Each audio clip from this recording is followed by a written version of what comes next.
Imagine a hidden manuscript discovered in the basement of an abandoned Boston library. A manuscript that claims the United States once stood on the brink of a forgotten war with an empire erased from history. What if this wasn't fiction? What if it was the one story your school books never told? Chapter 1. The Manuscript in the Dust. In the winter of 1897, as snow buried the narrow streets of Boston, a young archivist named Jonathan Hale pushed open the creaking doors of the old Marlborough Athenaeum, a building older than the nation itself. The city had already decided the library would be torn down, but Jonathan, stubborn and curious, had begged for one last chance to comb through its relics. He didn't know he was about to stumble upon the greatest historical anomaly America had ever encountered. Jonathan's lantern cast long shadows across the hallways as he descended into the basement. Boxes lay everywhere, rotting and half-collapsed. The air smelled of mold and forgotten eras. But something, he would swear for years afterward, seemed to call him toward the far wall. There, behind a rusted filing cabinet, he found a chest. It wasn't European, it wasn't Native American, and it certainly wasn't American-made. The metal was an unknown alloy, etched with symbols that shimmered faintly like starlight. Inside the chest was a single object, a manuscript bound in what looked like hammered copper. Its title, written in impeccable English, The Chronicle of the Empire of Norlandia and the War of Shadows. Jonathan blinked. Norlandia? No such empire existed in any map he had ever seen. As he opened the manuscript, he felt a chill race through his spine. The first page read, "To the future citizens of the United States of America, who must learn why the first war fought on this land was never recorded." Jonathan's heart pounded. A war erased from history, an empire erased from existence, and a story that seemed to involve America centuries before Columbus? He turned the page, and the lost history began. Chapter 2. The Old Empire Beneath the Ice. The manuscript's next pages were written in a style unlike anything Jonathan had ever seen. It wasn't handwritten. It looked engraved, as though the letters had been pressed into the copper sheets using heated tools. Yet the text flowed like ink. It began with a description of a landmass far north of what is now Canada, a continent crowned with icy mountains and deep forests, its shores battered by frigid storms, its people hardened by centuries of survival. Norlandia. According to the Chronicle, Norlandia was an empire older than Rome, older than Egypt's last dynasty, older perhaps than civilization, as commonly defined. The empire stretched across frozen seas, linking a network of fortified cities through tunnels carved beneath the glaciers. The people of Norlandia, called the Aesyr, were brilliant engineers. They forged tools that resisted rust, weapons that glowed with a faint blue light, and instruments capable of tracking stars even in blizzards. Their scholars studied the auroras, believing them to be messages from an older civilization. But as Jonathan read deeper, he realized something startling. The Aesyr were not invaders. They were refugees. Their empire had once covered vast territories in the ancient north, but climate shifts and an encroaching threat, something called the Shadow Legion, had driven them southward, inch by inch, generation after generation. By the year 1021, the Chronicle claimed, they had reached the northeastern coast of what would one day be New England. And that's where the first American cities of Norlandia were founded. Jonathan paused. There had never been any archaeological evidence of such settlements. No ruins, No artifacts, nothing to suggest an empire had once stood on American soil 1,000 years ago. Yet the chronicle described them in vivid detail. Towering wooden halls, reinforced with frost-resistant metal. Lighthouses fueled by oils extracted from deep-sea creatures. Farms engineered to grow crops in harsh climates. The Aesyr called their new capital Winterholm. The next line struck Jonathan like a physical blow.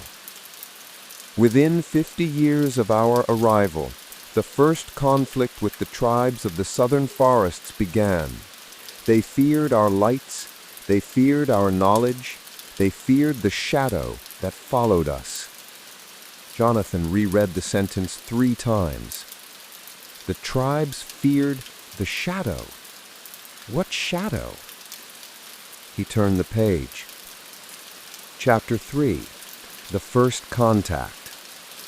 The chronicle detailed the earliest meetings between the Norlandian settlers and the native peoples of North America. According to the text, these tribes were not primitive. They possessed their own advanced knowledge of astronomy, agriculture, and spiritual traditions deeply tied to the land. The leaders of the southern tribes called themselves the Keepers of Dawn.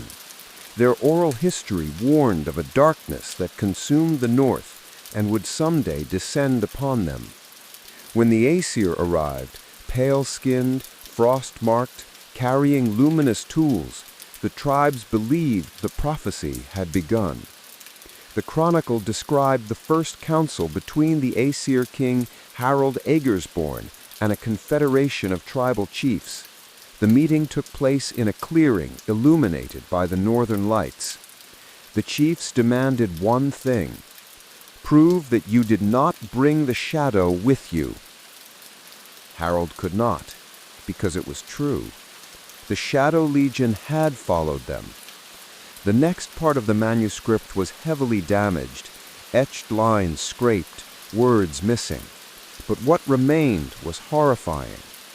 They do not walk, they glide. They hunger for warmth. They devour memory. Jonathan felt his skin crawl.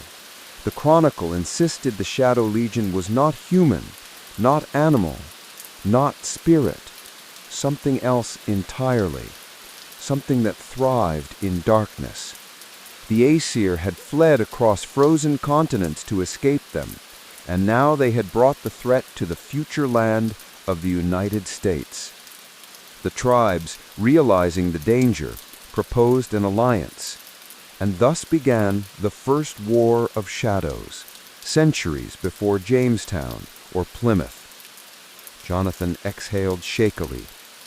If this manuscript was true, it meant the earliest conflict on American soil wasn't between European settlers and native peoples. It was a war fought together against something far more terrifying. His lantern flickered. Snowstorm winds howled above the basement ceiling as he turned the page toward the next chapter. Chapter 4. The Night of the Frozen Stars. Jonathan's pulse quickened as the next chapter unfolded. The script changed subtly, etched deeper, as if the original writer's hand had trembled while carving the words. The chronicle shifted to the year 1024, 3 years after the founding of Winterholm. Winter had arrived early that year, earlier than any Aesyr elder had predicted. The skies had turned a strange shade, neither night nor day, an eerie twilight that refused to brighten. The Aesyr astronomers observed something impossible. The constellations themselves seemed to drift. During a council meeting, the Aesyr seer Yezra, the Frostbinder, delivered an ominous warning. The shadow feeds on fear. When nations tremble, its sky darkens. The chronicle described the villagers gathering at the great hall, whispering anxiously as a cold far deeper than normal winter frost seeped into their walls. Children cried through the night. Fires refused to burn bright. The Aesyr believed the Shadow Legion had crossed the sea, but they underestimated where the threat truly lurked. That night, later known as the Night of the Frozen Stars, the northern sky erupted in a brilliant display of aurora, but instead of flowing like curtains of color, the lights sharpened into spiraling shapes, hungry shapes. The chronicle's description was chilling. The aurora descended like a spear. The spear slammed into the outskirts of Winterholm, extinguishing every torch instantly. Livestock froze solid in their pens. Warriors who rushed to investigate were found hours later, standing upright, eyes wide open, bodies encased in frost. No signs of struggle, no wounds, as if their souls had been extracted. Jonathan felt a sickening twist in his stomach. This was the first recorded attack of the Shadow Legion on this continent. The description continued. From the ice emerged shapes like men, but hollow. Their faces were smooth sheets of darkness. Their bodies rippled like smoke, yet their steps left frost upon the earth. The Aesyr defenders launched volleys of arrows, but the projectiles turned to ice mid-air and shattered. Their famed glowing blades flickered out. Even their trained polar beast cowered. It was chaos. Only one thing slowed the shadow creatures: fire from the southern tribes. Jonathan paused at the next passage. An illustration etched in vivid lines showed warriors from the Keepers of Dawn arriving, wielding torches coated with a resin that burned blue. The shadow creatures recoiled from it. Not destroyed, but weakened. That night marked the first alliance between the Aesyr and the tribes, and the first victory. But the chronicle was clear. The shadows were scouts. The Legion had not yet arrived. Jonathan inhaled sharply. The real war hadn't even begun. Chapter 5. The Pact of Dawnfire. The Aesyr and the Keepers of Dawn met under the shelter of the last standing grove before the relentless cold of the approaching hollow winter. Smoke from resin flame fires twisted into the gray sky, signaling that diplomacy, like survival, required vigilance. Taran of the Eastern Flame, a chief known for courage and wisdom, spoke first. Your people come from frost and snow. Our forests have seen many winters. If the Shadow Legion hunts us all, we must stand together, or we perish alone. Harold Aegirsborn, the Aesyr king and master engineer, bowed slightly in respect. His council of scholars and mystics gathered behind him, each with devices and runes glowing faintly in the twilight. We fled across ice and storm, carrying knowledge and fire, yet even our brightest flame is weak against the Legion. Together we can forge defenses, share wisdom, and protect the Heartfire Stone. The pact they agreed upon was unprecedented. The Aesyr would teach the tribes metalwork techniques capable of resisting extreme cold and shadow corruption. The tribes would share the secrets of resin flame, a rare fire that repelled the shadows. Scouts, supplies, and defensive posts would be shared across their lands. Both peoples pledged to defend the Heartfire Stone, the sanctuary, and each other at all costs. The ceremony was solemn. Flames flickered blue and green, reflecting the aurora overhead as leaders clasped hands. The chronicle recorded the strange beauty of that moment. In that clasp, the northern lights bent, shimmering with a rare green, a sign of unity between sun and frost. Yet the manuscript warned the alliance was only the beginning. The Shadow Legion was already moving south, drawn to the warmth and power of the Heartfire Stone. The Aesyr and the Keepers of Dawn knew that their pact would be tested beyond any previous battle. Even as they solidified their bond, the first signs of the hollow winter approached. Dark clouds rolling in, gusts of unnatural wind, and the distant, hollow echoes of the Shadow Legion marching across the frozen land. Terran lifted his spear to the sky. Then we prepare, and we do not falter. Harold raised his blade, etched with glowing runes. The first war on these lands begins not with conquest, but with survival. Let history remember that. The pact was sealed, and with it the first true alliance of Aesyr and native tribes against the darkness that would come to define the lost chapters of America. Chapter 6. The March of Hollow Winter. 2 years had passed since the Pact of Dawnfire. The alliance between the Aesyr and the Keepers of Dawn held, but the Hollow Winter, Skugaveter, was relentless. Scout reports arrived daily, columns of shadow moving across forests, rivers, and plains. Wherever they advanced, ice formed, trees withered, and animals vanished. Entire settlements disappeared without a trace. Harold Aegersborn convened the Council of Alliance leaders in a cavern warmed by glowing heating towers. Maps were spread across frozen stone, and the leaders traced the route of the Shadow Legion toward the Heartfire Stone.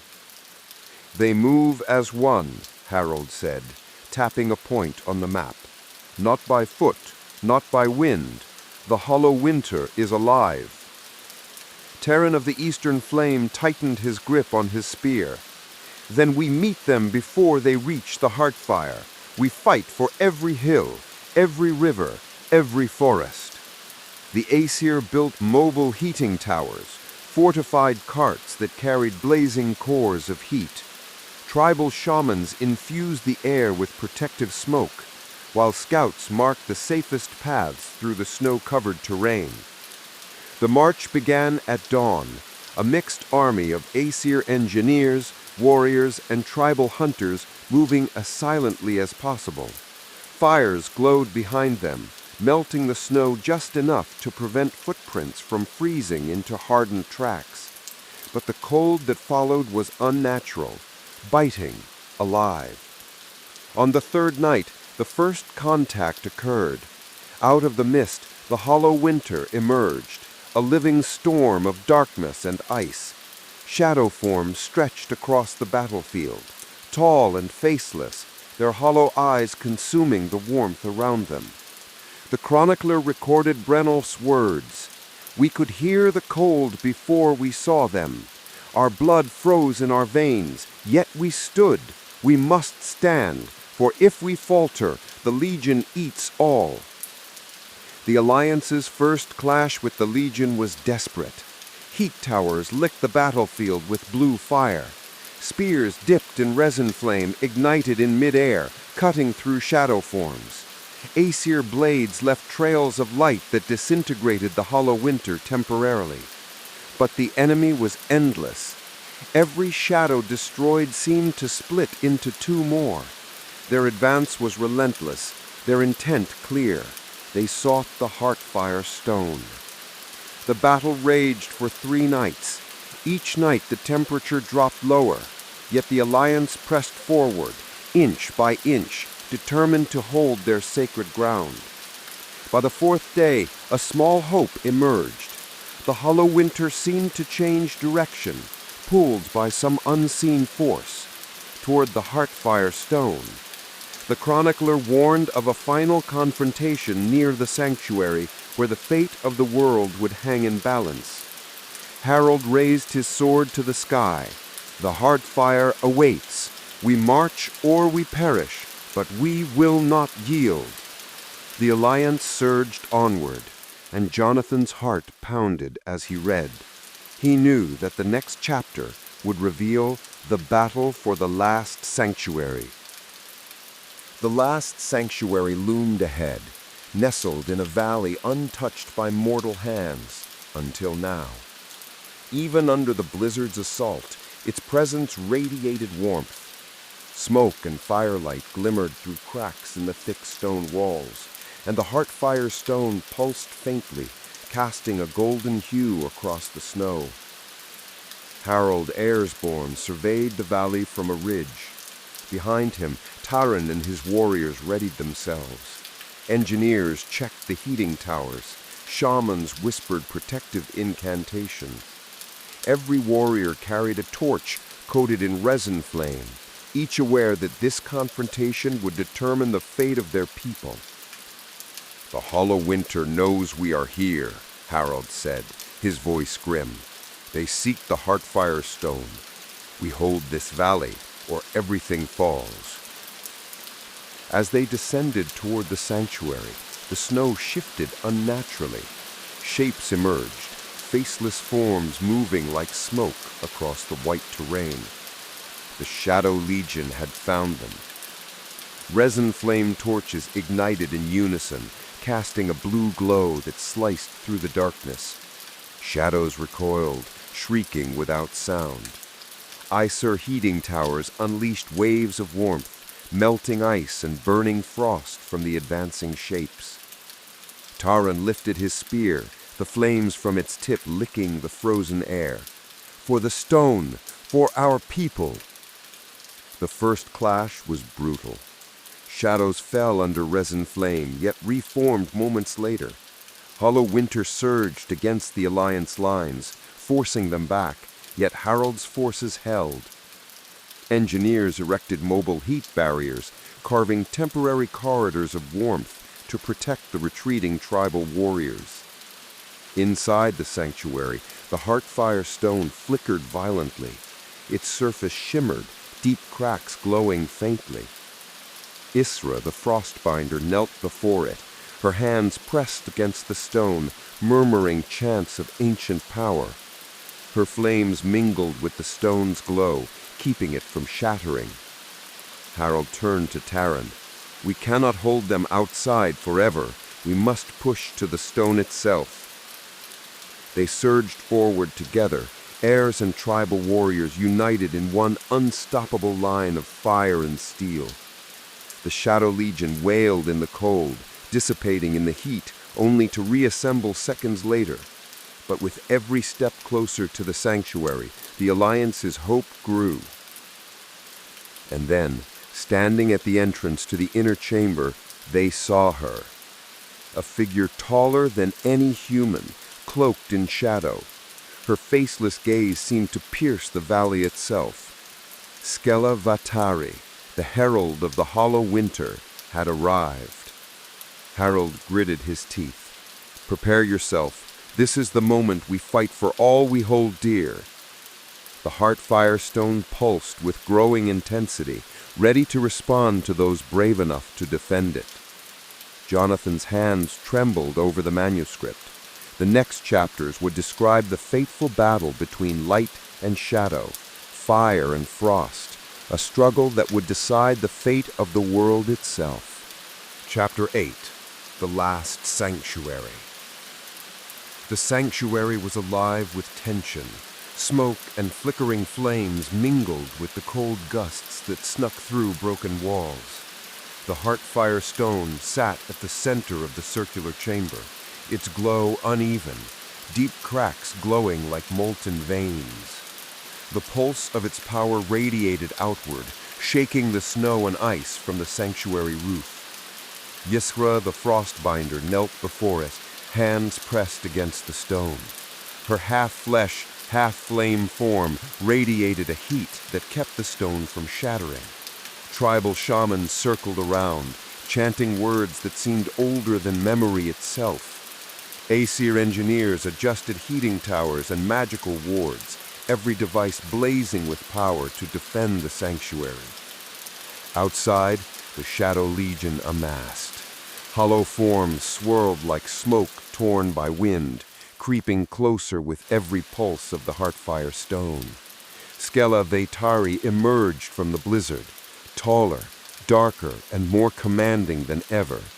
Her faceless head tilted, observing the sanctuary with calculated patience. Terran of the Eastern Flame stood at the forefront, resin flame spear in hand. They have come for the stone. We hold it, or the world ends. Herald raised his glowing blade, every rune alight with blue fire. Then we fight, and we do not falter. The battle began. Shadows crashed against barriers of heat. Resin flame torches erupted in blue fire, repelling dark tendrils that attempted to enter the chamber. The Heartfire stone pulsed with every strike, responding to Aesyr's binding chants. Each surge of warmth repelled some shadows, but the Legion adapted, reforming and twisting through the gaps. Aesyr whispered urgently, "Hold the stone. I cannot maintain it alone for long." Terran and Herald fought side by side, clearing corridors for reinforcements. Sparks flew as steel met shadows. Every fallen warrior was replaced by another, determined not to let the Legion breach the sanctuary. A deafening roar echoed as the Heartfire stone pulsed violently, forcing the shadows to recoil. Terran, feeling the fire surge through his veins, screamed, "If the stone must burn, let it burn through me!" Heat erupted across the chamber. Flames wrapped Terran's body, his form a living inferno. His glowing eyes struck fear into the hollow winter. Every step left flaming footprints that melted frost. The shadows faltered. The Alliance seized the moment. They surged forward, striking with renewed force. But Skella Vaetari had not yet revealed her true power. She hovered near the Heartfire stone, her faceless gaze fixed on Aesyr. The chronicle recorded the moment with gravity. The fate of two nations and the world itself teetered in the balance. One pulse from the stone, one choice of courage could either preserve the world or erase it entirely. Jonathan's hand shook as he turned the page, sensing that the next chapter would reveal the true confrontation of fire and shadow, and the ultimate cost of defending the Heartfire stone. Chapter 9. Storm of Two Nations. The battle for the last sanctuary escalated to a scale beyond imagination. The Aesyr and the Keepers of Dawn fought side by side, creating a unified force against the relentless hollow winter. Every strike of steel, every burst of resin flame, every pulse of the Heartfire stone shifted the tide momentarily, but the Shadow Legion adapted with unnatural speed. Harold's blade glowed with blue fire as he cut through multiple shadows, leaving trails of light in the blizzard's gray chaos. Tribal warriors hurled resin flame spears, creating bursts of searing blue fire that temporarily disintegrated shadow forms. The Alliance moved in tight coordination, engineers erecting heating towers that formed corridors of safety through the frozen battlefield. Skella Vaetari hovered above, faceless and towering, orchestrating the Legion's movements. Every attempt to strike her met resistance as she split into multiple shadows, attacking from every angle. The Heartfire stone pulsed violently, responding to Aesyr's chants, but its power was stretched thin. Aesyr called out, "Do not falter! Protect the stone at all costs!" The chronicle described Terran of the Eastern Flame stepping into the heart of the battle, his body ignited with resin flame energy, becoming a living beacon. With every swing of his flaming spear, he tore holes through the Shadow Legion, buying precious time for the Aesyr and tribal warriors to push forward. The Alliance pressed closer to the Heartfire stone. Each step forward brought them into range of Skella Vaetari, whose form swirled with darkness, reacting to the stone's heat. Harold and Taran coordinated their strikes, targeting the outer layers of her shadow, while Aesyr maintained her binding chant to keep the stone from breaking. The chronicle recorded the turning point as, when light and shadow collide, the pulse of memory holds the line. The heart fire endures, but only through sacrifice and courage. Flames and shadows collided, lightning like arcs of energy dancing across the chamber. Each wave of resin flame and metalwork heat barriers forced the shadows back, but Skella Vaitari was relentless, reforming with every strike. The warriors realized that defeating her required more than strength. It demanded unity, courage, and an unbreakable bond with the Heartfire Stone. Jonathan's pulse quickened.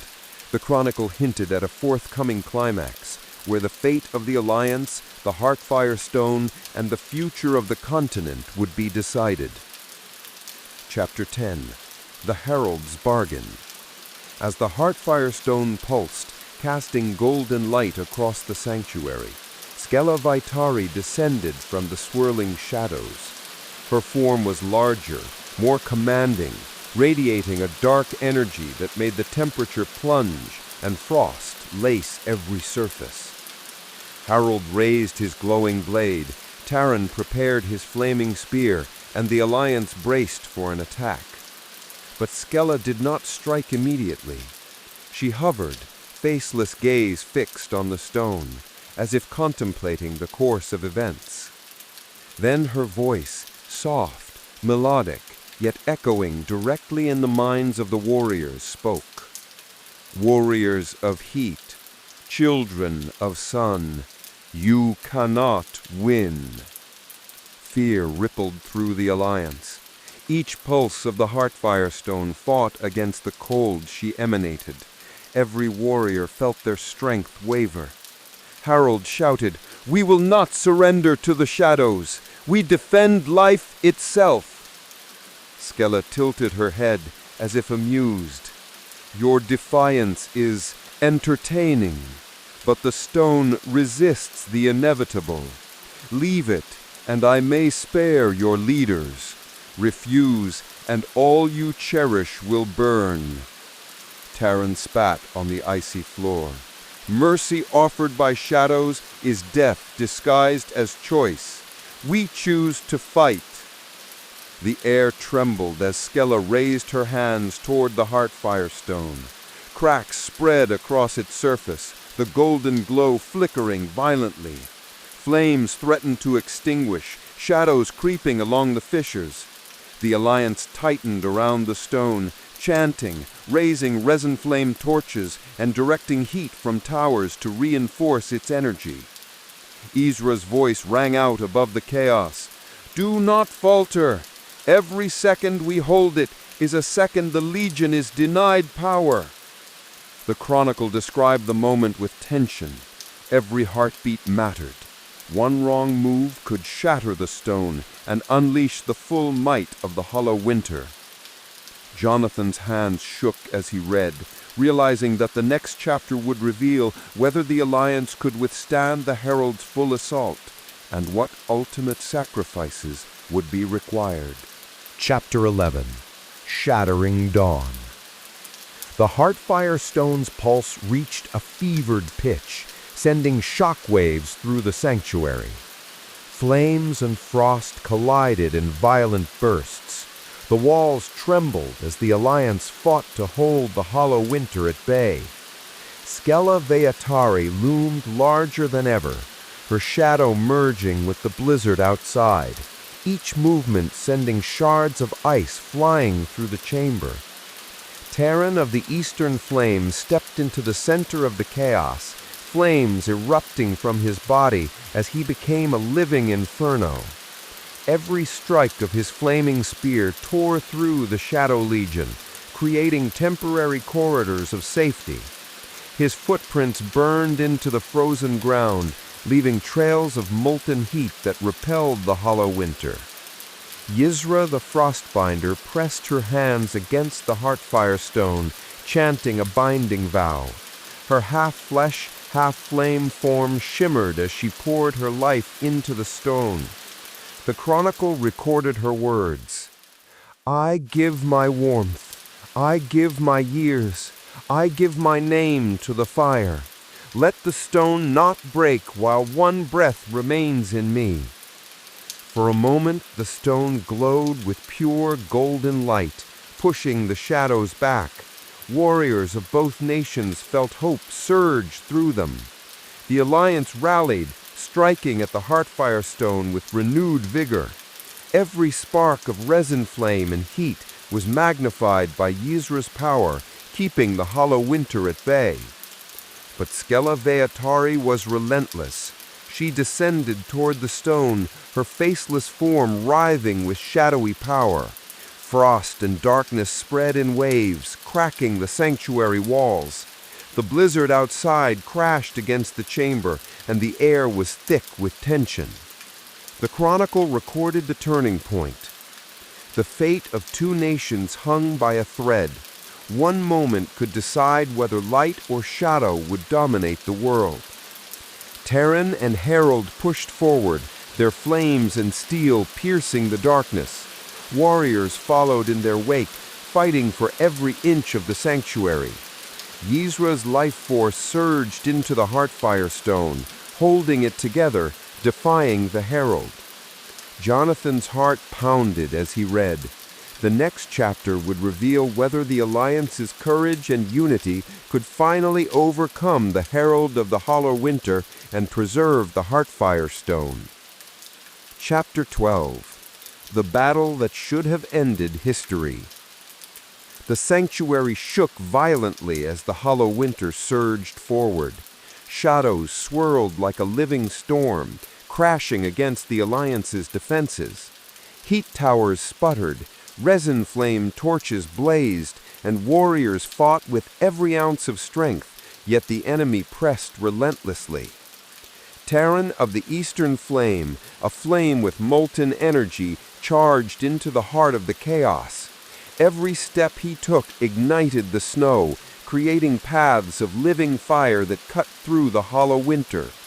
His spear blazed, striking down shadows that tried to envelop the Heartfire Stone.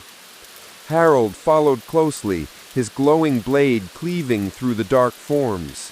The Aesyr engineers directed heat barriers to form temporary corridors of safety, allowing tribal warriors to reach the Heartfire Stone and support Aesyr's binding magic. The chronicle described the scene with grim precision. For every shadow struck, two more took its place. The air crackled with fire and frost, and the sanctuary trembled under the fury of opposing forces. Aesyr, kneeling before the stone, poured all her warmth and years into the binding spell. Her voice rang out, steady and commanding, even as her flesh melted into flame. "I give my strength, I give my life. Let the stone endure." The Heartfire Stone pulsed with golden light, creating a protective dome around the sanctuary. Shadows recoiled, shrieking without sound, but Skella Veatari had not yet revealed her full power. She hovered near the stone, faceless and immense, directing waves of cold that sought to shatter the sanctuary walls. The chronicle noted a heroic surge. Terran's flames intensified, and he struck the largest shadows with explosive force. Herald's blade cut through the nearest forms, creating a path for reinforcements. Together, the Alliance pushed back the hollow winter, inch by desperate inch. Jonathan felt a chill and thrill as he read. This battle, fought centuries before any known history, had shaken the land itself. The next chapter would reveal whether the Alliance could turn the tide and if the Heartfire Stone would survive to preserve the future. Chapter 13. The Burning of the North. The Heartfire Stone's golden pulse flared brighter than ever, illuminating the sanctuary with a searing light.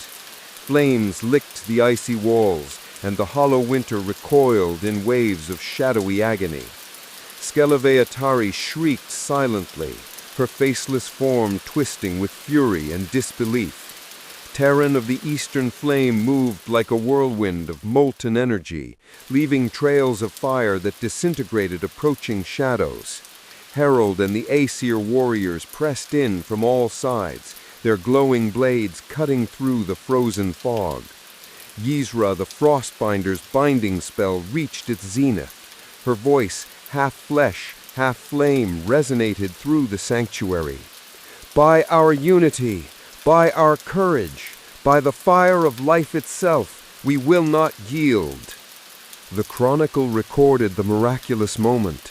The combined heat of Terran, Herald, the warriors, and Ysra's spell created a conflagration that spread across the valley.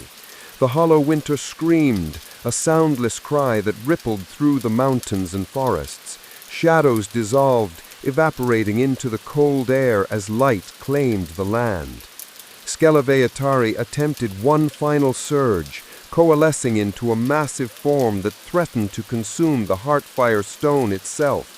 But the Alliance pressed forward together, every warrior fighting with the knowledge that failure meant annihilation. Then the impossible happened. The Heartfire Stone blazed with golden brilliance, a wave of warmth so powerful it swept across the valley, melting frost, repelling shadows, and purifying the land. The chronicle described it simply. The North burned, not in death, but in life. Shadows fled, the stone endured. Skeleveatari let out a final silent cry before dissolving into nothingness. The hollow winter was no more, its remnants dissipated like mist under the sun. The Alliance stood victorious, exhausted but alive. Ysra sank to her knees beside the stone, her form fading from flame to calm warmth. Terran lowered his blazing spear, breathing heavily. Herald raised his blade, its glow dimming but still warm. The Keepers of Dawn and Aesyr warriors shared a moment of silence, knowing they had survived the unthinkable. Jonathan's eyes lingered over the manuscript. The battle of the last sanctuary, the burning of the North, had not only saved the Heartfire Stone, but had changed the course of history, though it would remain hidden, a story erased from the records, waiting for someone to discover the truth. Chapter 14. Echoes Across Time. The sanctuary was quiet now, save for the gentle warmth radiating from the Heartfire Stone. Frost melted into flowing rivulets, smoke from extinguished resin flame fires curling upward in lazy spirals. The Alliance had survived, but the cost was written in every exhausted warrior and in Ysra's weakened form. Ysra whispered, her voice soft yet clear. The stone endures because of unity. But remember, the shadow will always echo in the corners of the world, waiting for fear to return. The chronicle noted how the Alliance began rebuilding their settlements, fortifying the sanctuary, and teaching future generations the lessons learned in fire and frost. Aesyr and tribal knowledge merged into a unique civilization, one that thrived in secrecy, leaving no trace of their true history for future generations. Harold addressed the leaders of the tribes. "We have survived what was thought impossible. Let this victory be our bond, our secret, and our strength." The Keepers of Dawn pledged that the story of the Heartfire Stone, the burning of the North, and the Alliance would remain hidden, but honored through oral traditions and sacred rites. The Aesyr documented their knowledge in copper-bound manuscripts, encrypted to survive centuries without revealing the truth to the unprepared. Jonathan paused, reflecting on the manuscript's words. The echoes of this lost history carried lessons beyond the battlefield: courage, unity, sacrifice, and the relentless fight against encroaching darkness. The chronicle concluded with an ominous but hopeful note. Though the shadow was driven away, it is memory and unity that keep it at bay. Future generations must guard both, for the echoes of fire and frost will resound again when courage falters. Jonathan closed the copper-bound manuscript slowly, a shiver running down his spine. He realized that the forgotten war, the alliances forged, and the heroes' sacrifices had been hidden for centuries, waiting for someone to uncover the truth. The past had spoken, and now it was up to the present to listen. Chapter 15. The Herald Returns. The sanctuary, though quiet, held an uneasy calm. Frosts had melted, fires had dwindled, but the air carried a whisper of the shadow that had once threatened to consume everything. Jonathan's eyes scanned the manuscript as the chronicle described the return of the herald. Skella Vetari had not been completely destroyed. Though the Heartfire stone had forced her to retreat, fragments of her essence had merged with the residual shadows scattered across the northern valleys. Over time, the chronicle claimed, she had been gathering, learning, evolving. The first sign of her return was subtle, a faint dimming of the sun over the northern mountains, auroras twisting unnaturally across the skies.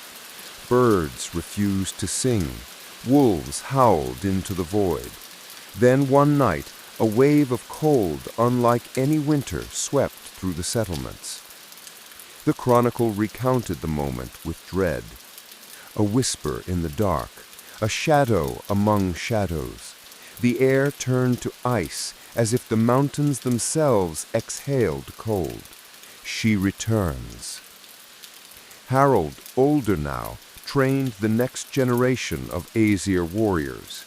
Taran, scarred but alive, taught the tribal youths the secret ways of resin flame and battle tactics. Aesyr had disappeared after the last battle, leaving only her teachings and a faint trace of warmth embedded within the Heartfire stone. The leaders convened, sensing the change in the land. The sky flickered with a shadow of what had once been Skella Vetari. The chronicle described her as more cunning, more powerful than before, her faceless gaze observing from afar, learning the strengths and weaknesses of those who had once defeated her. A messenger arrived at the last sanctuary, breathless, bringing news from scouts. The shadows converge again. They whisper a name. The herald returns. The Alliance understood the urgency. The lessons of the First War were clear. Skella Vetari's return was inevitable, and the Heartfire Stone, the unity of tribes and Aesyr, and the courage of the people would be tested once more. Jonathan's hands trembled as he read the closing lines of the chapter. The chronicle hinted at a final confrontation yet unwritten in its pages, a battle that could determine not just the North, but the future of all the lands beyond. Prepare, for the shadows are patient and the herald remembers. The echo of history waited to rise again. Chapter 16. The Gathering Storm. The northern lands, once quiet after the burning of the North, began to stir with unnatural activity. Reports from scouts trickled in. Strange auroras twisted across the skies. Frost arrived before the season, and whispers traveled on the wind. The chronicle described it as the prelude to the return of the herald. Harold Aegersborn, now seasoned and wise, convened a council at the last sanctuary. Tribal leaders, Aesyr engineers, and shamans gathered, their faces etched with worry. Even the veterans, hardened by previous battles, felt the icy grip of fear. Taran of the Eastern Flame, though scarred from the last encounter, stood beside Harold, his spear still glowing faintly from the Heartfire stone's energy. "She learns," Taran said grimly. "She will not repeat the same mistakes. we must prepare for something we have never faced. Aesyr's teachings, preserved in copper manuscripts and oral traditions, guided them. The shamans chanted, engineers forged new devices, and warriors trained tirelessly, aware that the slightest failure could invite the return of the Shadow Legion in full force. The chronicle recorded the signs of the gathering storm. Flocks of birds vanished overnight. Northern rivers froze suddenly, even under the summer sun.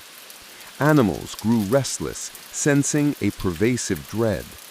Shadows moved independently, gathering in the mountain passes. Harold's council debated strategy.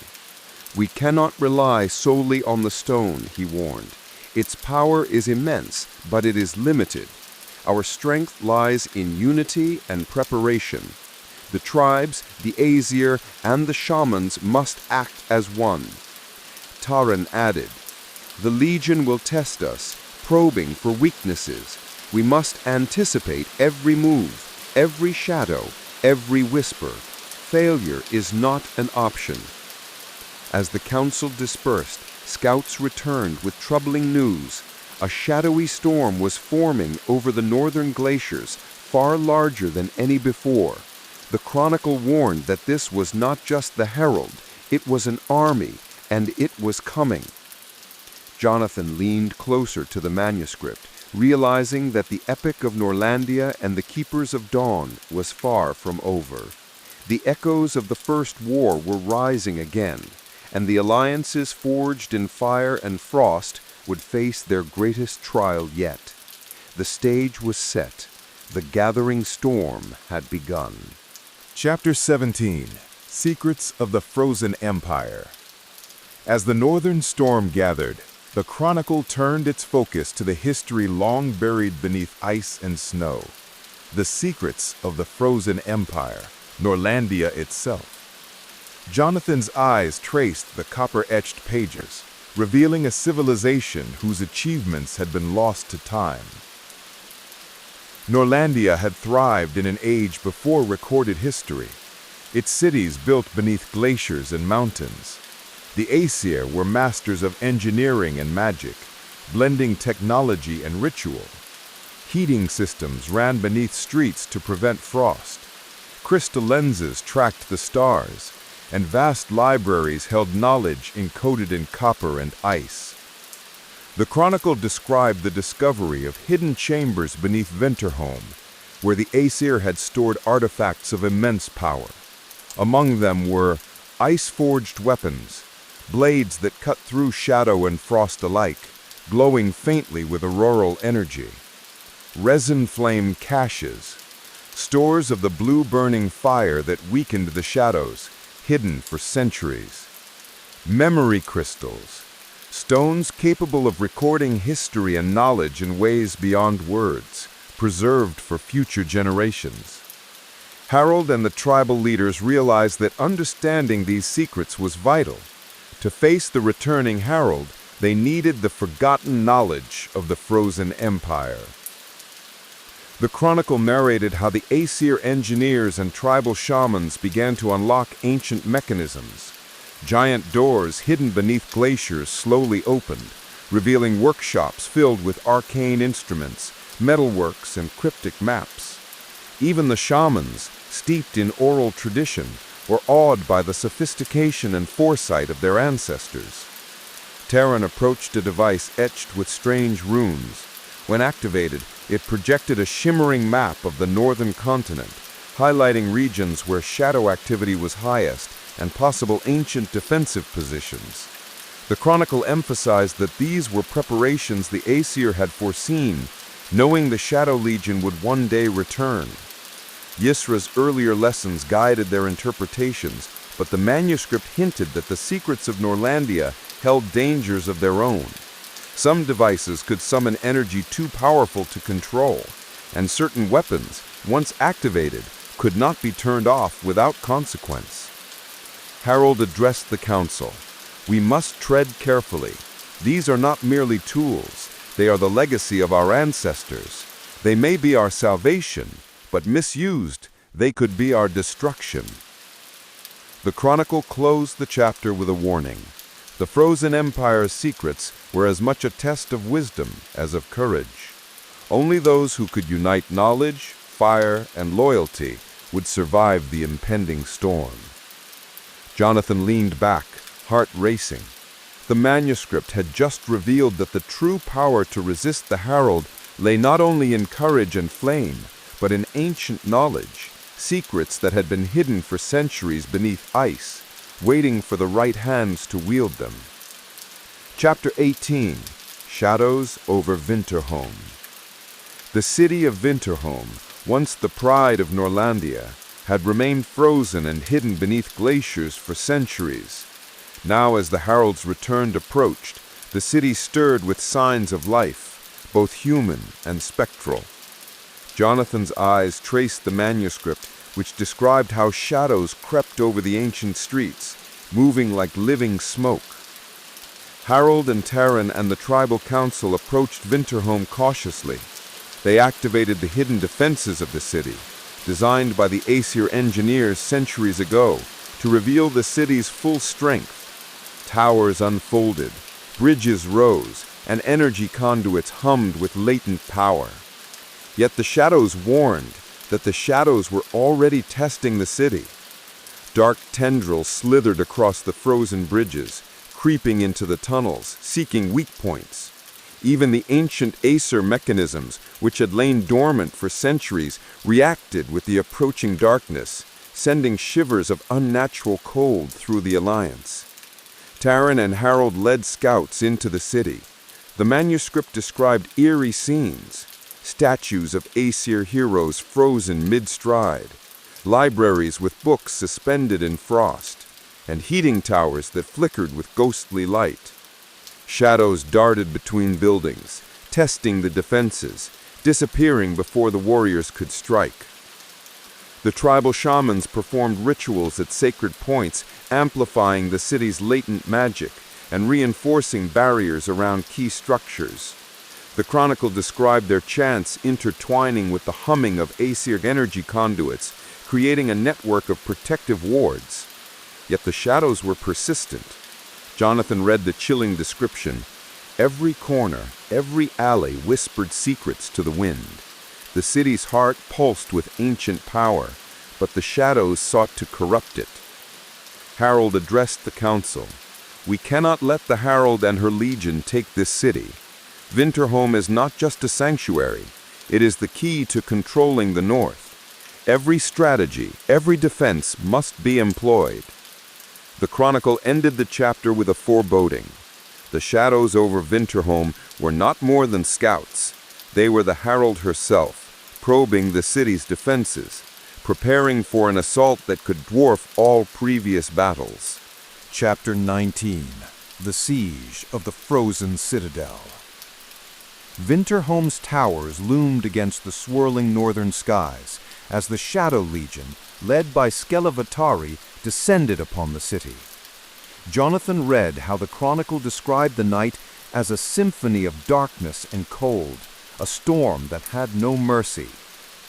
Harold and Taran positioned their warriors along the city's outer walls, while engineers activated the ancient Aesyr defenses. Fountains of resin flame erupted from concealed channels, heating the battlements and melting the frost.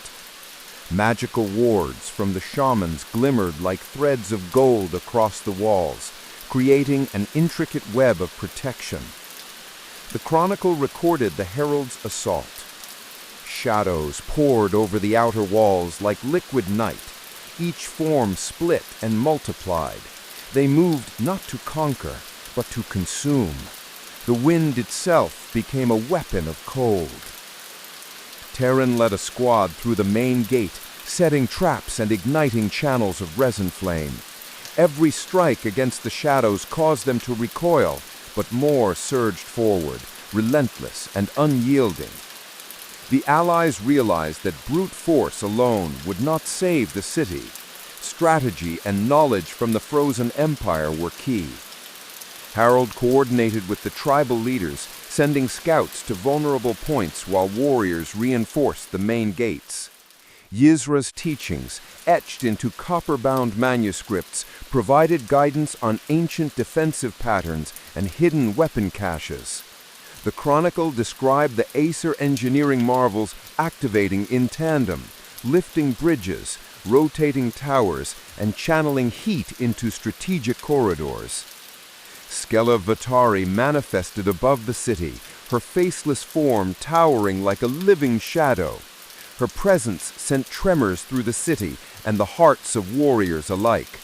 The chronicle narrated her silent communication, a psychic echo. "Winterholm is mine. Resistance is but a delay." Harold shouted across the battlements, "Hold! Every corner, every street, every tower! The frozen empire watches with us!" The battle surged into a terrifying rhythm. Shadows attacked in waves, each more cunning than the last, testing the defenses, probing weaknesses, and seeking the Heartfire Stone at the heart of the city. But the Alliance was prepared, utilizing every secret of the ancient Aesyr engineers and tribal magic. Jonathan's eyes widened. The siege of the frozen citadel had begun in earnest, a clash that would determine the fate of Winterholm, the Heartfire Stone, and the balance between light and darkness across the north. Chapter 20. Flames Against Shadow. The siege of the frozen citadel reached its apex as the Shadow Legion pressed against the walls of Winterholm. Jonathan read the chronicle with bated breath as it described the city alive with fire and resistance. Taran of the Eastern Flame became the spearhead of the counterattack. His body burned with molten energy, blazing through the waves of shadows. Every strike of his flaming spear disintegrated the darkness, creating corridors of light for the Allied forces to advance. Harold led squads of Aesyr warriors, their glowing blades cutting through the Legion with precision. Ancient heating towers activated in unison, casting intense heat that melted ice and smoke alike, repelling the Shadow's advance. The shamans wove smoke patterns that interfered with the Shadow's movements, turning each corridor into a labyrinth of confusion for the enemy. The chronicle emphasized the synchronized effort. The Aesyr technology and tribal magic worked in tandem, a combination of fire, flame, and cunning strategy. Every shadow destroyed gave rise to another, yet the fire held steady, the chronicle recorded. The city itself became a forge of courage. Jonathan's eyes widened. Flames clashed with shadow in a spectacular display of strategy and bravery. The outcome of this battle would decide the fate of Winterholm, the Heartfire Stone, and the balance between light and darkness across the north. Chapter 21. The Heart of the Blizzard. The battlefield within Winterholm became a maelstrom of fire, ice, and shadow. Jonathan read how the chronicle described the city as if alive, its streets breathing heat and light, its towers shivering with cold yet resisting the darkness. Skella Vatari had advanced to the city's central plaza, where the Heartfire Stone pulsed with golden warmth. The chronicle recorded her silent yet overwhelming presence. The very air froze in her wake, and shadows swirled into monstrous forms to assault the defenders. Harold and Taran took their positions on either side of the stone. Taran's molten flames licked the shadows, searing them to ash, while Harold's glowing blade deflected tendrils seeking to corrupt the stone. The tribal shamans formed a circle, chanting in harmony, their magic weaving around the stone and reinforcing the heat against encroaching cold. The chronicle described the pivotal moment. The heart of the blizzard was reached, where shadow met fire. Neither would yield without a test of ultimate will. Skella attempted a direct assault, her form morphing into a towering column of darkness, aiming to extinguish the stone entirely. Taran leapt forward, igniting every ounce of his energy, striking the herald directly. Sparks of molten blue fire erupted, scattering fragments of the legion.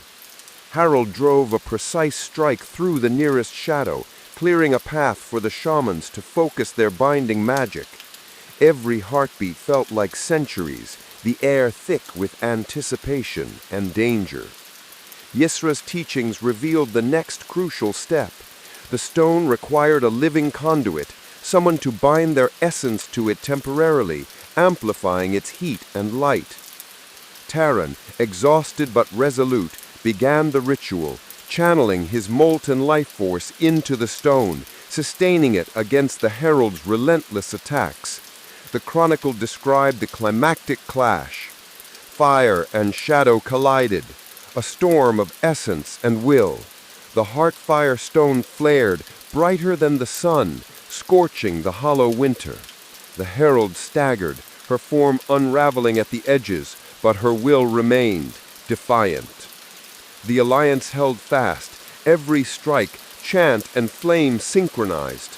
The heart of the blizzard had been reached, the central battle that would determine the fate of the North, the city, and the heartfire stone itself. Jonathan's heart raced as he realized that this confrontation would be remembered not in history books, but etched into the essence of the land, a secret chronicle of courage, unity, and sacrifice.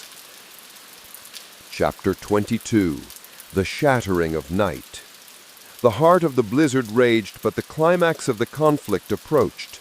Jonathan read on, entranced by the chronicle's depiction of the shattering of night, a moment when fire, shadow, and will collided with terrifying intensity. Skella Veatari, weakened yet unyielding, launched a final assault.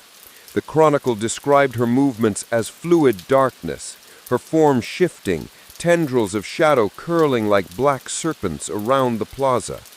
Taran of the Eastern Flame, sustaining the Heartfire Stone, roared, his molten flames cutting swaths through the oncoming shadows. Harold led squads of Aesyr warriors striking precise blows with blades glowing with auroral energy. Shamans intensified their chants, weaving layers of protective smoke and light, stabilizing the stone. The chronicle recorded the turning point. In a moment that lasted an eternity, fire and shadow clashed above the Heartfire Stone. The sky itself seemed to tear. Lightning of cold and heat intertwined. The night fractured, revealing a glimpse of dawn beyond. The shadows faltered, their cohesion breaking under the combined assault. Skella screamed silently, the soundless fury of her faceless visage pressing against the edges of reality itself. Every pulse of the Heartfire Stone pushed back her influence, glowing brighter with Taran's life force channeled into it. Harold raised his blade, now fully illuminated by the stone's power, and struck at the central mass of the herald. The chronicle described a cascade of light, piercing the darkness, shattering the night into fragments that drifted across the frozen city. The battlefield fell silent. The shadows dissolved, their forms dispersing into the air, leaving Winterholm battered but standing. The Heartfire Stone's golden glow softened, its power now sustained in quiet resonance rather than the blinding intensity of before. Taran, exhausted, fell to his knees beside Harold. The shamans approached, tending to both warriors and the city.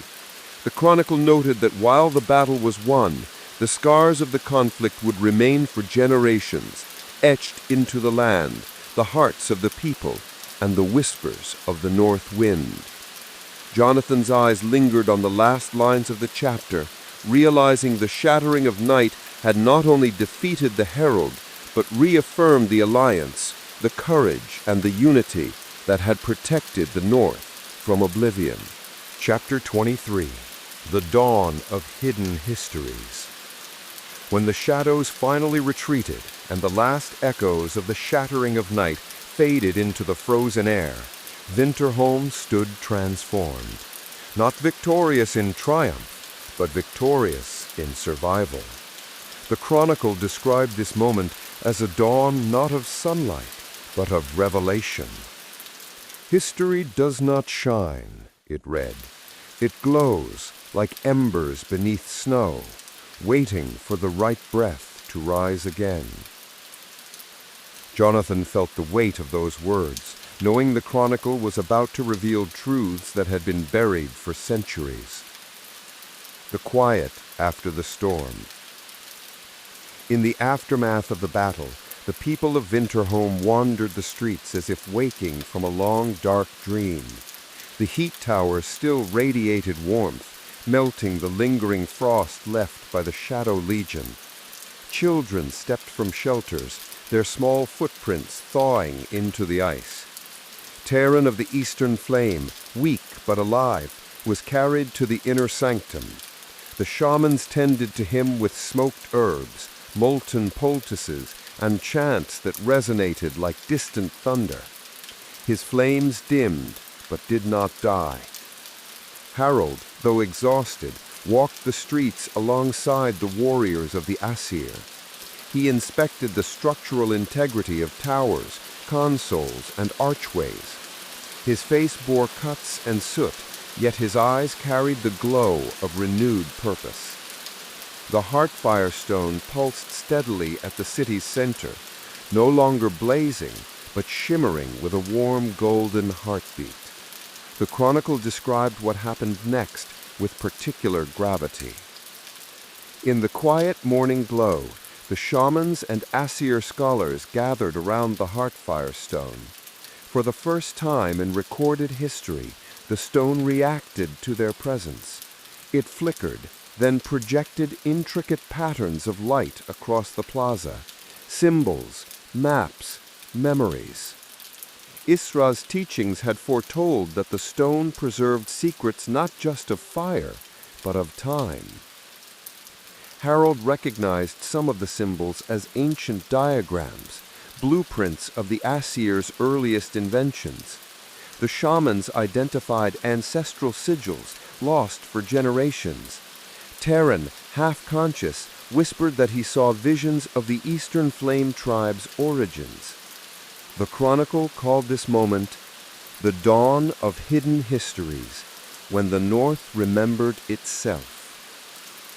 The Lost Alliance. Among the images projected by the Heartfire stone was one that froze the assembly in awe.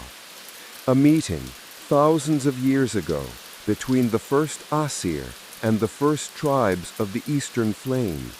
They stood together, forging an alliance to oppose an ancient foe. Not Skella, not the Hollow Winter. Something older, something that had once fractured the world. The chronicle only revealed one cryptic line. Before the heralds, before the shadows, there were the architects. Jonathan felt a chill run down his spine. The battle for Winterholm was not the beginning. It was a continuation.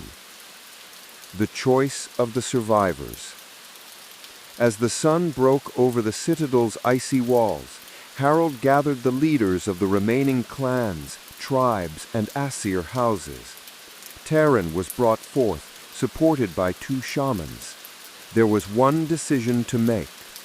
Should the truth revealed by the stone be shared with the world, or hidden to protect the fragile balance of the North? The chronicle didn't provide the answer yet. Instead, it ended the chapter with the image of the leaders standing in a circle of melting snow, the Heartfire stone pulsing behind them. When dawn came, it brought not peace, but questions, and in those questions lay the future. Jonathan closed the page, his pulse steady but intense. The dawn of hidden histories was just the beginning. Chapter 24. The Architect's Shadow. The Heartfire stone's final pulse lingered in the air like a fading heartbeat. Jonathan felt the shift in the chronicle's tone as the new chapter began, darker, deeper, reaching even beyond the hollow winter. The pages trembled with ancient weight. This chapter, the chronicle warned, was not about what the North remembered, it was about what it forgot. Whispers beneath the ice. In the days following the shattering of night, strange phenomena rippled across the North. The Chronicle described them with clinical precision. Tremors beneath the glacial shelves, auroral patterns forming symbols in the sky, and echoes, deep, resonant echoes rising from the ice fields. The people of Winterholm believed these signs were remnants of the battle. Harold knew better. He recognized the symbols etched in the auroras. They matched the diagrams projected by the Heartfire stone. They were the marks of the architects, not builders, not inventors. Something else. Architects shaped more than stone. They shaped possibility, the Chronicle said. Aesyr's final secret. Harold returned to Aesyr's hidden archive, the chamber beneath the northern ridge where she had preserved the earliest truths of the Aesyr. The room was described as a sanctuary of crystalline tablets, frozen diagrams, and holographic memories. At the center stood a sealed vault. Only the stone could open. Harold pressed the Heartfire stone fragment against the vault's surface. A flash of golden heat spread, melting layers of frost. The vault clicked open, releasing a breath of warm air untouched for centuries. Inside was a single item, a circular device of glass and metal, its edges humming with dormant energy. An inscription ran along its rim. When the architects return, the world must not be divided. Taran, half-conscious but determined, joined Harold in the chamber. He recognized the device not as a weapon, but as a beacon, a signal, a key intended to awaken something or someone. The frozen observatory. The Chronicle then shifted to a forgotten structure, the frozen observatory, located far to the north across the Breakwind Cliffs. Hidden in ice for ages, it was the Aesyr's oldest site of study. Aesyr had marked it with a warning: never awaken the sky that sleeps. Harold, Taran, and 3 shamans set out for the observatory, guided by visions from the stone. Their journey was described as treacherous. Blizzards rose unnaturally, and the ice groaned beneath their feet like something alive. Upon reaching the observatory, they found its doors partially open, cracked by forces unknown. Inside, they discovered star charts unlike any Harold had seen. Constellations misaligned, fractures in the map of the heavens, diagrams of structures not on Earth but orbiting far above.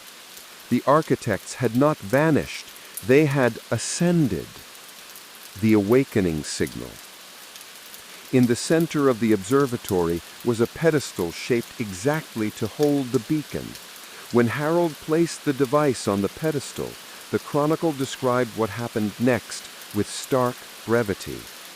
The sky opened. Auroras flared brighter than fire. Columns of light descended from the heavens. The ice of the northern cliffs cracked, sending quakes across the land. And a single phrase appeared on the observatory's ancient monitors: Architects' Network Reconnecting. Jonathan's breath caught. This wasn't just ancient history. This was a cosmic alarm, a signal sent across time. And someone, somewhere, was answering. The return of the first makers. The chapter ended with a final message inscribed in the Chronicle's fading ink. The herald was a shadow cast by a greater form, and that form has begun to stir. Jonathan closed the page slowly. The architects were not myth, they were awakening. Chapter 25. The Sky That Sleeps. The moment Harold activated the beacon within the frozen observatory, the world changed, not in sudden devastation, but in a slow, deliberate awakening, like the first breath of something colossal beneath deep water. Jonathan felt goosebumps crawl across his skin as the Chronicle's next chapter opened with a line heavy as prophecy. The sky did not fall, it stirred. Light that was not light, across the north, people emerged from shelters to witness the heavens ripple like a disturbed lake. The auroras twisted into lattices, perfect geometric patterns far too precise for nature. Circles interlocked with lines of radiant silver, forming a massive design across the night sky. A design that moved. A design that watched. The Chronicle's description was chilling. The architects spoke in light, long before they spoke in words. Terran, still weak but determined, felt the patterns resonate within him. His flames responded, flickering gently, as if recognizing an ancient presence. The shamans knelt beneath the sky, whispering prayers for protection. But Harold felt none of their reverence. He felt dread. The observatory's message. Within the frozen observatory, the pedestal vibrated beneath Harold's hands. The beacon glowed, first dimly, then with focused intensity. A projection emerged above the pedestal, forming a three-dimensional star map. But this was no ordinary map. It shifted. It corrected itself. It extended. Harold realized with horror that these were not stars. They were stations, structures, massive networks of dormant architect machines scattered across the void, waiting centuries, perhaps millennia, for the signal he had just sent. The screen displayed a single status line: reactivation, 3%. Then, estimated full restoration, 17 days. Terran and the shaman stared at Harold. 17 days until what? The first noise the Chronicle described it simply. A hum rolled across the world.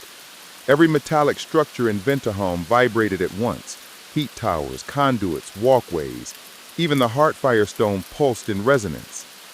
The shamans felt it through their bones. A frequency. A call. Not for humans. Not for Aesyr. For something else. A memory preserved in the Chronicle made Jonathan's chest tighten. The architects built the world to answer them. It remembers its makers.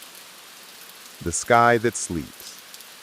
Harold, guided by the observatory's shifting star map, deciphered the next revelation. The architects hadn't vanished. They had entered a state of cosmic hibernation, seeding pieces of themselves across the world and sky. They slept in orbit, in deep caverns, beneath oceans, and inside layers of glacier. And now, one by one, they were beginning to awaken. Terran touched the glowing projection, feeling warmth through his fingers. It feels, he whispered, alive. Harold nodded. It is. The Heartfire warning. When they returned to Venterholm with the knowledge from the observatory, the Heartfire stone responded instantly to the beacon's activation. Its glow sharpened into beams of golden light that projected into the air, forming ancient text, older than even Aesyr's archives. The shamans translated the script with trembling voices. If the sky awakens while the world is divided, the architects will decide its fate. Jonathan felt a chill. The North wasn't just unprepared, it was fractured. Tribes recovering from war, Aesyr reeling from shadow attacks, alliances still fragile, and the architects were returning to judge what their long-ago creation had become. The Alaska Parallel. A sudden shift in the Chronicle shocked Jonathan. It mentioned a land across the ocean, a cold land with mountains, forests, and tundra. A land whose description matched modern-day Alaska. Aesyr's notes revealed that the Aesyr once traveled there, and something they left behind remained dormant. The Chronicle ended the chapter with a single ominous line. The sky that sleeps has many eyes. and one is opening in the far west. Jonathan leaned back, pulse pounding. The architects weren't just awakening in the north, they were awakening everywhere. And Earth, the modern world, had no idea. Chapter 26. When the West Opens Its Eye. For centuries, the Chronicle had spoken of the North, of ice and shadow, of the ancient pact that once bound two forgotten nations. But chapter 26 began with a revelation Jonathan did not expect. The war had never been confined to the North. The hidden frontier. According to the Copper Pages, while the Aesyr and the Keepers of Dawn fought in the Frostlands, a second threat unfolded far to the west, beyond the great rivers, beyond the plains, beyond even the towering mountains that would one day form the Rockies. The Chronicle called this region the Sleeping Rim. Unlike the icy north or the dense eastern forests, the Sleeping Rim was a land of volcanic peaks, obsidian plains, and deep valleys filled with strange thermal mists. The tribes of this region were known as the Sky Blood clans, famed for their high-perched settlements and their ability to read tremors in the earth like others read the stars. According to the Chronicle, the West knew of the Shadow Legion long before the North did. But they did not fear it. They prepared for it. The West watches. The Skyblood clans lived in fortress cities carved into cliffsides, their towers shaped like talons gripping the stone. They worshipped the sleeping volcanoes, believing each one held a guardian spirit capable of great destruction. Their priests were called ash speakers, and they wore robes dyed with volcanic soot. An excerpt from the Chronicle was etched here, translated from their oldest tongue. We felt the world shiver. We heard the cold whisper on the wind, and we opened our eye. Jonathan's pulse quickened. The next page revealed an illustration, a circular stone altar high on a mountain peak. Around it, ash swirled in spiraling patterns. In its center glowed a single ember, the ember of the West. It was small, dim, almost fragile-looking. Yet, the Chronicle declared, it was fire older than the Heartfire stone, a fire the Shadow Legion feared. The first Western prophet. The next sections recounted the rise of a Skyblood prophet named Ixa Talun, a woman who had been born during a volcanic eruption that darkened the skies for weeks. As a child, she walked barefoot on cooling obsidian without burning her feet. By adolescence, she could sense the approach of storms days before they formed. At 20, she claimed the volcanoes spoke to her. Her warning was dire. Cold comes, not wind cold, not sky cold, but the cold that swallows memory. The Western chiefs doubted her, but the mountains did not. Earthquakes rattled their cities. Geysers burst prematurely. Smoke rings rose from dormant peaks. Ixa declared, the East fights alone. The North bleeds alone. But we will not. She rallied warriors, ash speakers, stone shapers, and firebinders to form a coalition unseen in Western lands for centuries. And then she said a sentence that rewrote everything Jonathan believed. We must march east. The shadow knows the Heartfire, but it does not know the ember.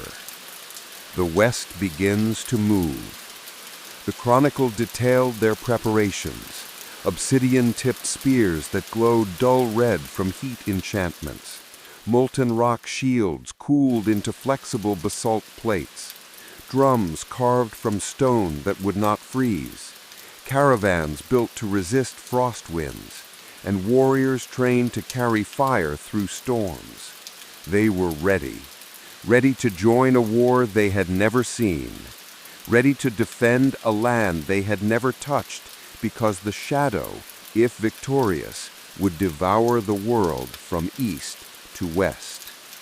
On the final line of the chapter, Jonathan read, "And so the west opened its eye, and its march began." Chapter 27. The Ember Caravan. The next page of the chronicle shimmered faintly, as though the copper remembered heat. Jonathan brushed dust from the etched lines and leaned closer. This chapter marked the moment the West truly entered the war. The long march begins. The Sky-Blood Coalition, nearly 3,000 strong, descended from the high volcanic peaks in a formation the chronicle called the Ember Caravan. They did not move like an army. They moved like a living fire. Ash speakers carried bronze braziers filled with volcanic coals that had burned for generations.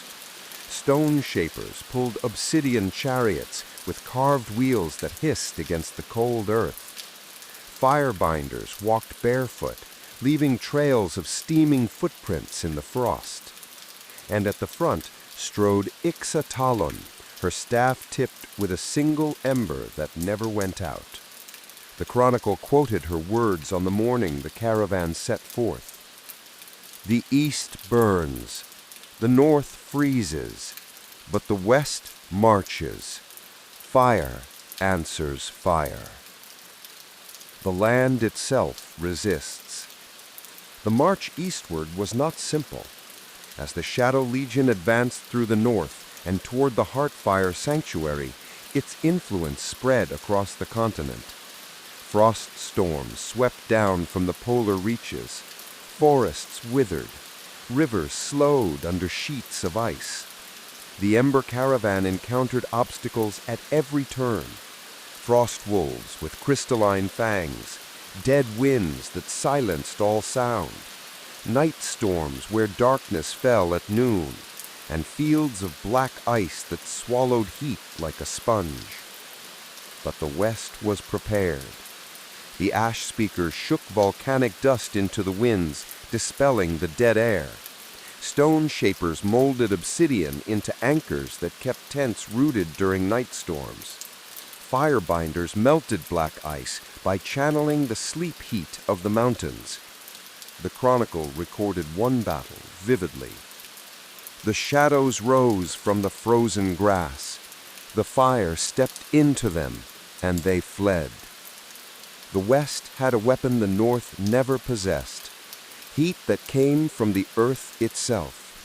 Not torches, not resin flame, not magic stolen from the stars, but the breath of the mountains. Messages from the east. Halfway through their march, the caravan met its first survivors from the eastern forests, tribal warriors fleeing the devastation near the Heartfire Sanctuary. One survivor, barely conscious, managed to deliver a message to Aesyr. The stone cracks. The shadow grows. The alliance breaks. Jonathan's stomach tightened. The chronicle described how Aesyr knelt beside the dying warrior, placed a hand over his heart, and whispered, "Your fire travels with us now." The warrior died. The march continued. But the tone of the chronicle shifted. No longer was the Ember Caravan simply responding to prophecy. They were racing against time. The Night of Three Fires. On the 63rd night of the march, etched clearly into the copper, the caravan camped in a valley surrounded by tall grass. The fires burned bright. The warriors rested. Then the sky lit up, not with aurora, not with lightning, but with three fires. A beam of golden flame rising in the far east, the Heartfire. A streak of cold white light tearing across the northern horizon, the herald's power, and a third glow, deep red like molten stone, rising behind Aesyr herself. She stood on a hill and raised her ember-tipped staff. The ember responded, flaring bright enough to turn night into dawn. The chronicle stated, "Thus the West saw the battle that raged beyond sight." And Aesyr spoke to her people, "The East is dying. The North is drowning. We will arrive too late unless we change the land itself." The warriors trembled because they knew what she meant. She would wake a volcano. The price of speed. The last lines of chapter 27 burned dark into the copper. To save the world, the mountains must bleed. Aesyr raised her staff. The ground rumbled, and far behind them, one of the great western volcanoes opened its eye, exploding in a plume of molten fire that lit the entire sky. The chronicle ended the chapter with a single sentence. The West had begun to run. Chapter 28. The Volcano That Walked. The copper pages trembled in Jonathan's hands. Etched lines grew jagged, chaotic, as though the scribe had written during an earthquake. And in truth, they had, because this chapter described the moment the West made the land itself march to war. The awakening of Mount Tulun. The chronicle began with an image, etched flames bursting from a mountain peak so violently that the copper around it had warped from heat. Aesyr Tulun had raised her ember staff toward the sky. Her voice, carved into the metal, rang like a command to the gods. "Rise, Father Fire! Let your steps carve a path for your children." The warriors of the West dropped to their knees as the earth shuddered. A roar, deep, ancient, and furious, echoed across the plains. Mount Tulun woke. The scribe recorded, "The mountain split. Fire poured like rivers of stars, and from the caldera rose the shape of a titan made of molten stone, a living volcano, the Titan of Tulun." This was no mythic metaphor. The chronicle insisted the Titan was real, a body of cooling basalt, veins of glowing magma, a face shaped like an ancient mask, steps that shook the earth for miles, and Aesyr Tulun stood atop its shoulder, her ember staff driving its movements. The warriors named it Ka Tulun, the walking mountain. Jonathan's hand shook. This wasn't a simple alliance of tribes and Aesyr. This was a continent awakening. March of fire and stone. Ka Tulun did not walk. It thundered eastward. Where frost storms had slowed the ember caravan, the Titan burned straight through. Glaciers melted into boiling streams. Forests, frozen by shadow, thawed instantly. Black ice pits shattered under its molten fists. The Shadow Legion tried to stop it. Jonathan read with awe. They rose from the snow like a black sea. Ka Tulun stepped into them. They evaporated. Shadows could not survive the heat of the earth. But something else happened, something even more important. As the Titan marched, it left a trail of fertile ash, a living scar across the continent that countered the frozen blight. The scribe wrote, "For the first time in many years, warmth spread not from sky or stone, but from earth." The herald responded. But the herald of the hollow winter did not remain silent.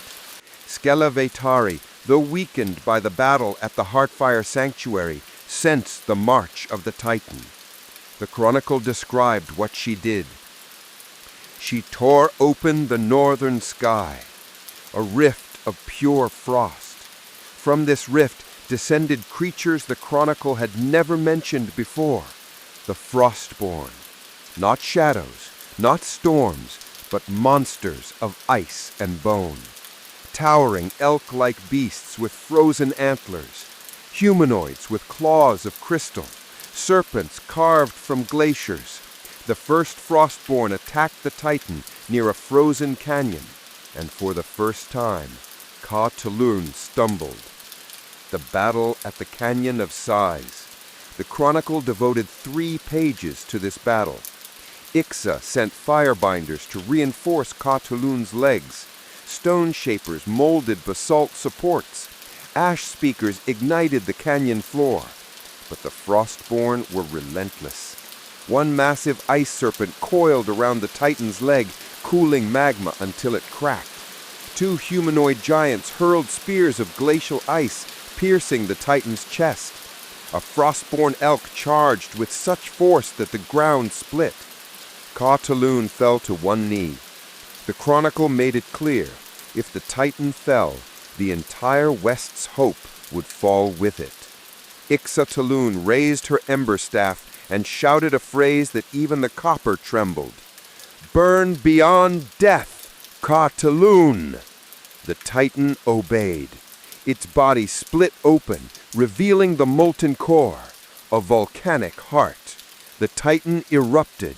A column of fire shot into the sky, vaporizing the entire Frostborn Legion. But the price was devastating. Ka-Tulun collapsed. The Titan died. The walking mountain would walk no more. The Ash Oath. Aesyr stood amid the cooling rubble, staff glowing with grief. Then she spoke an oath inscribed in the final lines of the chapter. "If the mountains cannot walk, then the people will run."